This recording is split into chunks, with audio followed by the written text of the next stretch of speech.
Are you an acclaimed Cotney Estimator, or ACE as we like to call it?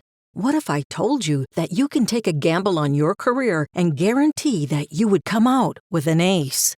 Complete any of our estimating programs, and you too can have an ACE up your sleeve. Listen to this month's ACE Spotlight to hear about our estimators. Hosted by Cotney's Lee Lipniskis.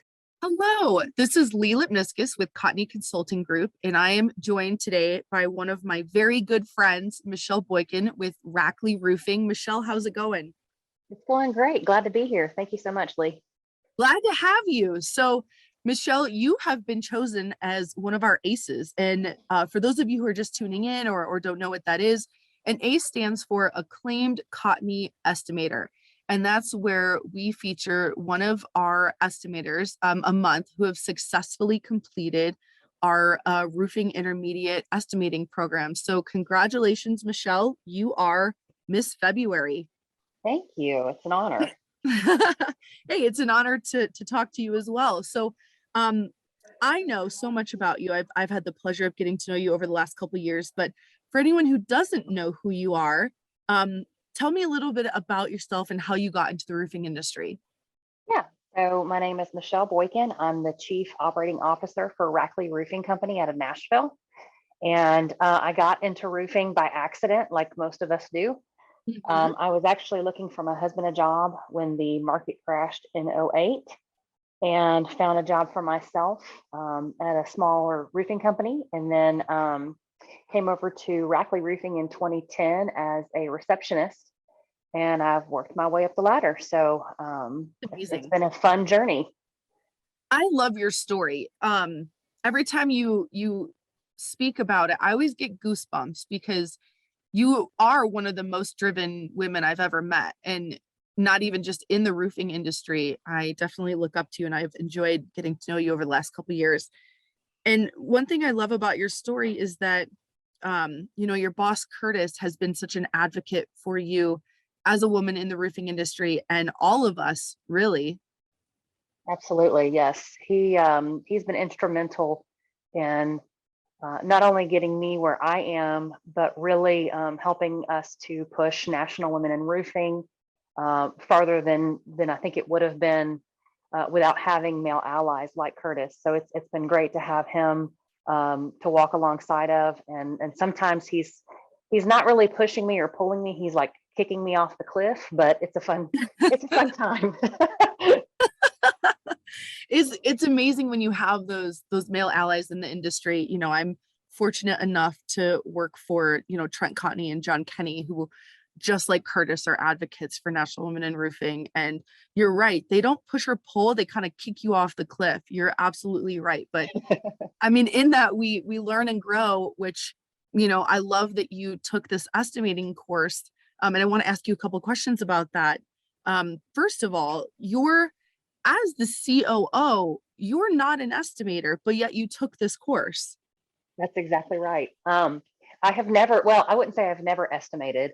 I have never estimated a re-roofing or a new construction project. I've estimated a couple of service jobs here or there, which is a totally different perspective than actual roofing job. So no, I'm not an estimator, and this was a totally new thing for me. And it's actually something that for several years I've had the conversation with Curtis as I've grown with the company that estimating is an area that I don't know anything about, and I'd like to get to know something about it. And so when this training program came up, I was super excited because it was like, this is my chance to finally learn the estimating side of things Yeah.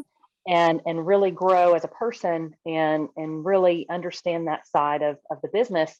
But also, at Rackley, anytime that we implement something, whether it's a new technology or a new product or a new service, we understand that you have to have the buy-in from the leadership for other people, for your team, to really buy in as well.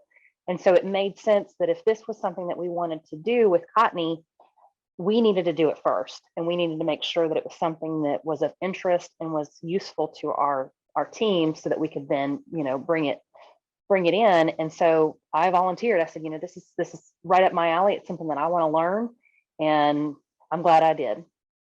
That's fantastic. I volunteer as tribute. Exactly.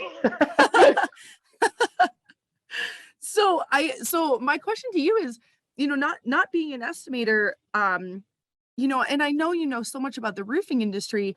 Did you have any like aha moments when you were taking the program? Were you thinking like, oh man, I didn't know that I had to do this, or did anything kind of stand out to you in that regard? Yes. So I kind of walked in very confident of myself, like I know how to do all of this, of course, and it's going to be super easy. And the first part of the course is kind of like roofing 101. Here's the roofing terminology.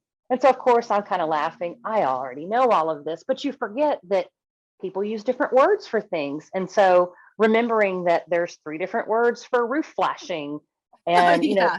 just simple things that you don't think about was a great reminder to kind of put me back into my own place and humble me a little bit. And then, yes, when I got into especially the math portion of the course, and how do you figure out the area of this weird space? That was definitely a challenge, a great challenge, and was a lot of fun. Mhm. Yeah, it's so funny.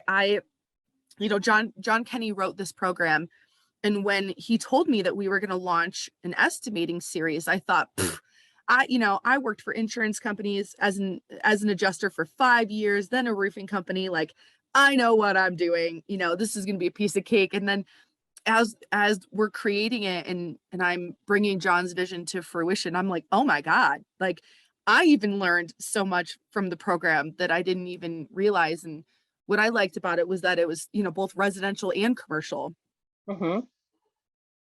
So, Yeah. in your career, I know you just started this estimating program, and you don't really estimate. What are there any kind of challenges that you face, in your day-to-day life that can be solved from this program, or did you have any takeaways from the program thinking, oh, I know I'm not an estimator, I'm a COO of a really large, amazing company in Nashville. I can use these tidbits in my everyday life. Well, I think it helps me to understand what an estimator does day to day. So I have a better understanding and respect for what they do each and every day. And that was huge. But I also think, while this program is geared towards estimators, I can see it being a great asset for, maybe a receptionist at your company because they need to know this type of information, or for, somebody that is maybe in the field and they want to transition into the office, or vice versa, because there's a lot of business acumen that is needed, and there's some things that you learn during this course that are helpful for that. Understanding burden on labor, something that I take for granted every day because I was an accounting major in college, and of course, being the COO, there's a lot of times that I'm talking about labor or burden or all those things, Absolutely. but the day-to-day employee doesn't think about. And so I think that there's a lot that can be learned from this outside of just estimating that is helpful in day to day. And so it was a great reminder for me as well. Right. I never really thought about that, but that's such a great point. Thank you for sharing. Mhm. So, off the topic of estimating and just kind of overall in general, do you have like what is the most important lesson that you've learned over your career in the roofing industry? Well, I will I will broaden it, but I'll start out with a very specific: become best friends with Heidi Ellsworth. Yes. But Oh my but gosh. I took that advice years ago as well, and that has, yeah, Heidi, if you're listening, you have changed Michelle's and my lives forever. we But love keep you. keep going, Michelle. I love this. But no, I just think really networking and finding some friends and allies along the way. Lee, you mentioned at the beginning of this that we've known each other for a while and we've been friends for a while. We met at a National Women in Roofing event years ago where we felt like the little kids at the big kids table. And, Yeah. we've sort of grown up in roofing together, which has been fun and amazing. But I also know that if I'm struggling with something personally, professionally, whatever, I can call you at 2 in the morning and you're going to help me, and vice versa. So I think making some true friends, and not just assuming that everybody is your competitor. Liz Garza and I are practically in the same city, and she and I are great friends, and when we're in a room together, we don't look at each other as though we're competitors. We're here to elevate the industry. It doesn't matter that we're both roofing contractors. Mhm. I do. I absolutely do. And so we've kind of talked about we've mentioned National Women in Roofing on this interview a couple times. For anyone who's listening who doesn't know about National Women in Roofing, Michelle, can you give us, a 30-second commercial on what it is, how to get involved, and Of your role in course I National Women in can. Roofing? You Yes. can. I would love for you to do that. So I am the current vice chair for National Women in Roofing, and Renee Bales is our chair right now. And we are an organization that exists to empower women in the roofing industry. That's about it. And so we do that through our 4 pillars, which are mentoring, education, recruitment, and networking. And we have different councils across the country. Each council does things their own way. So some councils are having in-person events, some are still virtual. We do a lot of education. We have an upcoming, National Women in Roofing Day that we do each year. So we try to do lots of different things to empower women. You don't have to be a woman to be a member. Actually, we've mentioned some men that are members, and I believe they're all founding members: Curtis Sutton, Trent Cotney, John Kenny. John actually sits on our, I want to say, mentorship committee. I'm probably messing that up, but I believe that's the committee he's on. And if I get that wrong, I'm sorry, John. But He'll forgive you, don't worry. But yes, so it's a great way to meet other people in the industry and really, again, elevate who the roofing industry is and what we're all about. Absolutely. Well said, Michelle. Well said. It's like you've never said that before. But it's true. I will tell you this. During the beginning of the pandemic, National Women in Roofing really stepped up, and I was able to network and Zoom call women all over the industry, or all over the nation, who I wouldn't normally see or get to know. And we've become friends. We're all going through the same thing together, and it was really cool. Shelly Higgins, I met her over Zoom 2 years ago, and then I finally met her in person in Tampa, and it was just like no time has passed, like we've known each other forever. It's amazing Mhm. how both personally and professionally, National Women in Roofing can really change your life and enhance it, and get you through some hard times. So I'm definitely a huge advocate of it. I know you are as well, Michelle. So anybody who's listening, Michelle, how do they become a member?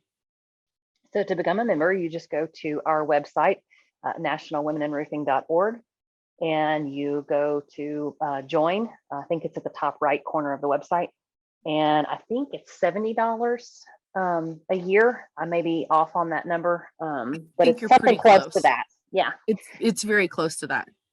So fairly inexpensive to join, and it follows you. So, if you move companies or something, it sticks with you. And to be a member, you just have to be involved in some portion of roofing, whether that's residential, commercial, insurance, law, consulting, Yeah. manufacturing, any of those things. So as long, Technology. I mean, yep. it's again, that's what I love about this industry, is that it is so broad. Exactly.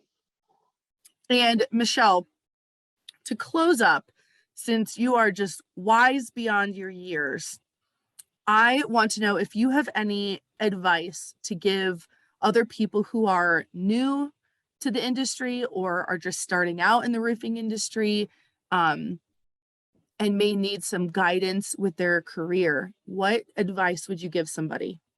I would just say reach out and ask. A lot of times people don't know that you have questions unless you ask. And, if your boss is open to it, say, hey, what's my trajectory? Where can I be in 5, 10 years? Or if your boss isn't, then ask somebody that can be a mentor to you outside of your work and say, hey, this is what I'm looking at doing and what can get me there. Everybody in the roofing industry that I've encountered has been open and willing to share, and we are as well. And it's been great. It's been an opportunity to learn things that I don't think I would have ever learned before. And I think that that's an opportunity that anybody in starting out in the roofing industry has. I agree. I agree. Great advice. Well, Michelle, it has been my honor and privilege to interview you today. Congratulations on being our February ace. And I look forward to seeing where you go in the future. I will be following you. Thank you, Lee. I will be doing the same for you. You're welcome.